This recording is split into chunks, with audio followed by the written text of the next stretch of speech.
ଆମମାନଙ୍କ ଘରେ ବୃନ୍ଦାବତୀ ତୁଳସୀ ମାଙ୍କୁ ପୂଜା କରୁ।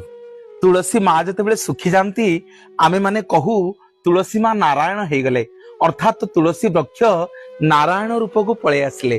ଆମେ ମାନେ କଣ କରୁଛେ, ସେ ତୁଳସୀ ବୃକ୍ଷକୁ ନେଇ ପାଣିରେ ଉଜେଇ ଦଉଛେ, କିନ୍ତୁ ସେମିତି କରିବେନି। ସେ ତୁଳସୀ ବୃକ୍ଷଙ୍କୁ ଯିଏ ନାରାୟଣ ହେଇଗଲେ ତାଙ୍କୁ ରଖିବେ। ତାଙ୍କର ଯୋଉ ସରୁଆ ସରୁଆ କାଠି ଖଣ୍ଡ ତାକୁ ପ୍ରତ୍ୟେକ ଦିନ ସନ୍ଧ୍ୟା ବେଳେ ତୁଳା ସଳିତା କରିକିରି ଭଗବାନଙ୍କୁ ଆଜ୍ଞା ସଞ୍ଜ ସଳିତା ଜାଳିବେ ଏବଂ ତୁଳସୀ ମାଳଙ୍କର ଯୋଉ ମୋଟା ଫୋଟା କାଠି ଖଣ୍ଡ ତାକୁ ରଖିବେ।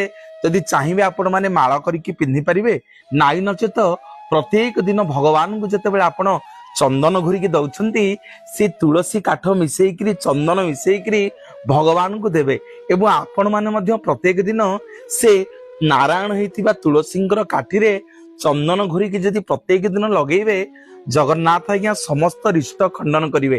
ସମସ୍ତ